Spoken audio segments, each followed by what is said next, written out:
देश में तीसरी बार प्रधानमंत्री नरेंद्र मोदी बन चुके हैं और सारी चीज़ें लगातार होते हुए नजर आ रही।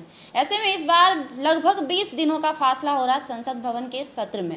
इन सभी मुद्दों पर बातचीत करेंगे। हमारे साथ बातचीत करने के लिए रणविजय साहू जी हैं, आरजेडी एमएलए हैं। सबसे पहले बहुत बहुत स्वागत करें। बहुत बहुत धन्यवाद आपको। सर, इस बार लगभग 20 दिन लग रहा है। प्रथम संसद सत्र की जो शुरुआत की जाएगी 24 तारीख की घोषणा की गई है। आखिर देरी क्यों हो रही है, क्या रीज़न लग रहा है? देखिए, अब संसद का जो सत्र है तो निश्चित रूप से नियमावली है, लोकसभा का नियमावली है और उसके तहत होना तय है। लेकिन ये एक तो तय है, निश्चित है कि इस एनडीए की सरकार में पिछले एनडीए 1 या एनडीए 2 की बात कर लें, देश के लिए और जनता के लिए और ख़ासकर बिहार के लिए ऐसा कुछ भी नहीं हुआ। माननीय प्रधानमंत्री जी जब भी बिहार आए बड़े बड़े वादे किए और एक भी वादा बिहार के लिए और देश के लिए नहीं हुआ। नौजवानों को जो काला कानून अग्निवीर योजना को जो उन्होंने लागू किया, इससे नौजवानों पूरे देश स्तर पर नौजवानों का भविष्य के साथ इस सरकार ने खिलवाड़ किया है।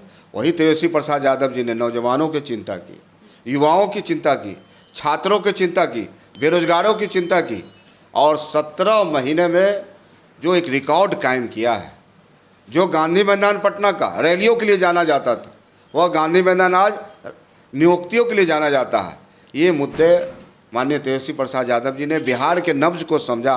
बिहार की ज़रूरतें हैं रोजगार, नौजवान को रोजगार चाहिए, विकास चाहिए और इस मुद्दों को तेजस्वी जी ने जिस प्रकार से बिहार में खींचने का काम किया, पूरा देश ने बारीकी से देखने का काम किया है और एक बड़े भविष्य के रूप में बिहार के एक बड़े भविष्य के रूप में तेजस्वी प्रसाद यादव जी आने वाले जो समय 2025 है उसमें बिहार के मुख्यमंत्री बनेंगे। क्या लगता है सर, नीतीश कुमार के नेतृत्व में एनडीए की चुनाव विधानसभा होने वाली, जिस प्रकार से लोकसभा में देखा जा रहा है कि उनकी जो सीटें हैं 30 सीटों पर 31 सीटों पर उन्होंने जीत हासिल की, फिर विधानसभा में आप लोग जीत पाएंगे, इस बात की क्या गारंटी? पूरी तरह से महागठबंधन का आप वोट का आंकड़ा आप देखेंगे तो आज सबसे बड़ा आंकड़ा, सबसे ज़्यादा प्रतिशत राष्ट्रीय जनता दल और महागठबंधन के पास है। यानी लोगों का विश्वास, लोगों की उम्मीद, लोगों का इकबाल हमारे नेता तेजस्वी प्रसाद यादव पर है। लेकिन सीटों की संख्या तेजस्वी यादव लगातार कह रहे थे कि चौंकाने वाला जो रिजल्ट होगा, लेकिन ऐसा कुछ रहा नहीं। महज 8 सीटें ही महागठबंधन जीत पाई। आरजेडी की बात कर ले तो 4 ही सीटों पर सिमट कर रह गई। आप देखिए, हम 0 थे और 0 से हम 4 हुए, तो कहीं ना कहीं हम निश्चित तौर पे जनता के विश्वास को मैंने जीता है और जो मेरा आइडियोलॉजी है, मेरा जो विचारधारा है, तो तेजस्वी जी तो स्पष्ट रूप से मुद्दे की बात किए।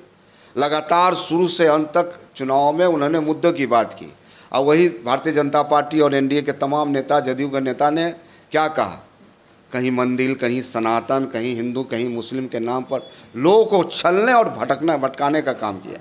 लेकिन देहात में कहावत है, काठ की हारी बार बार नहीं चढ़ती। तो आने वाला समय 2025 नज़दीक है और एक बड़ा भविष्य तेजस्वी प्रसाद यादव, इसलिए कि मेरे पास नेता है और नेता का विजन, हमारे नेता का विजन क्लियर है। लोकसभा चुनाव में जीतना इतना जब मुश्किल रहा सर आप लोगों के लिए सीटें, तो लगता नहीं है कि विधानसभा में भी काफ़ी मुश्किलें आएंगी? देखिए, बिहार की जो समस्याएं हैं, एक तरफ माननीय मुख्यमंत्री नीतीश कुमार जी जो 20 वर्षों में बिल्कुल थक चुके हैं, हार चुके हैं। अब बिहार उनसे संभल नहीं रहा है।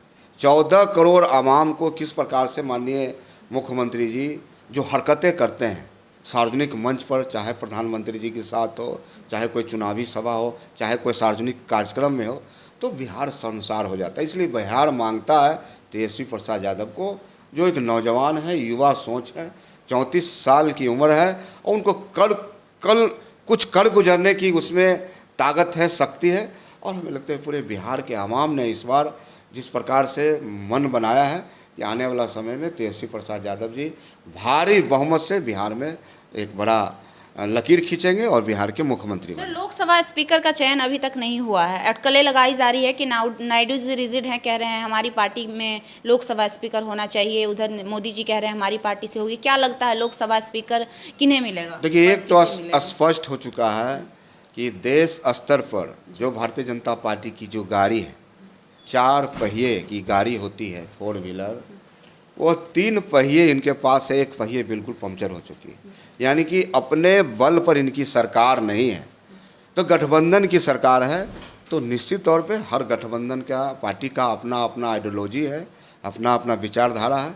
उस विचारधारा पर लोग एक दूसरे को माथा फोड़ने का काम कर रहे हैं और सरकार चलेगी भी नहीं। आने वाला समय में सरकार, दिल्ली की सरकार गिरेगी, केंद्र सरकार सब गिर जाएगी। नीतीश कुमार दावा कर रहे हैं कि हम इधर ही रहेंगे, अब कहीं नहीं जाएंगे, तो कैसे कह सकते हैं कि गिरेगी? नीतीश जी के बात का भरोसा है?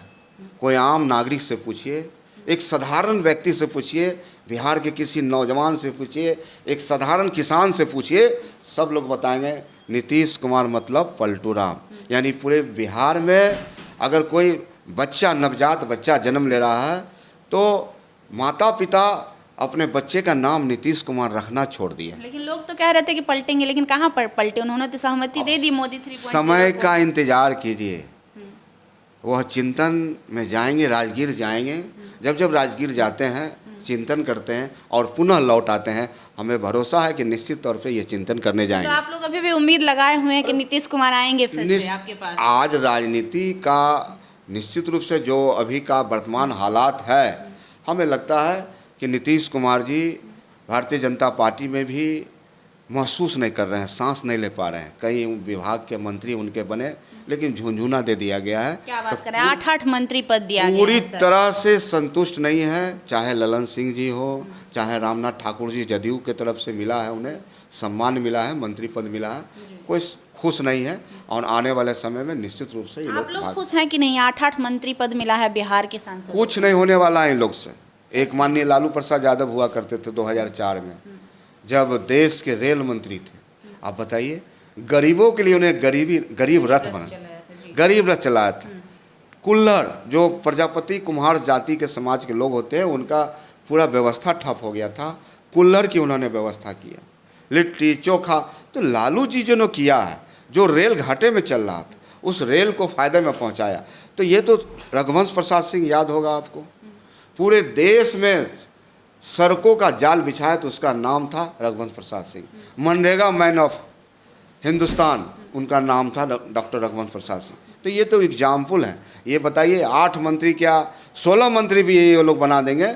इनमें कोई ताकत नहीं है, इच्छा शक्ति नहीं है कि ये बिहार और देश का विकास करे। जेडीयू के नेता लगातार कहते हुए नजर आ रहे हैं कि लालू यादव और तेजस्वी यादव जमानत और विरासत के बारे में सोचे, सत्ता का ख्याल वो भूल जाएं। देखिए, वो तो जनता तय करती है और निश्चित तौर पे आने वाला समय में माननीय तेजस्वी प्रसाद यादव जी, माननीय लालू जी का जो विचारधारा है, हम लोग अंबेडकर जी को मानने वाले लोग हैं और अंबेडकर जी का जो विचारधारा है, सचमुच में अगर उस विचारधारा को कोई व्यक्ति ने धरती पर उतारा तो उसका नाम है माननीय लालू प्रसाद यादव।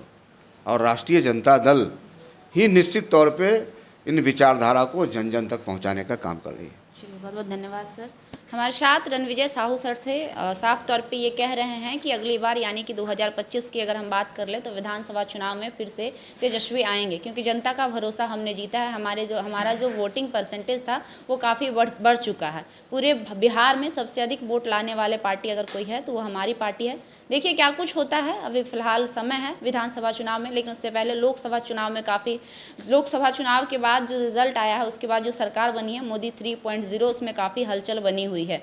18 तारीख को और 24 तारीख पर सबकी निगाहें हैं कि लोकसभा स्पीकर कौन बनेगा और सत्र जो शुरू होगा उसमें क्या कुछ होता है, देखना दिलचस्प होगा। आगे का खबर भी हम आपको दिखाने का प्रयास करेंगे। लाइव लोग न्यूज़ देख रहे थे आप, मेरा नाम खुशबू है, बहुत बहुत धन्यवाद।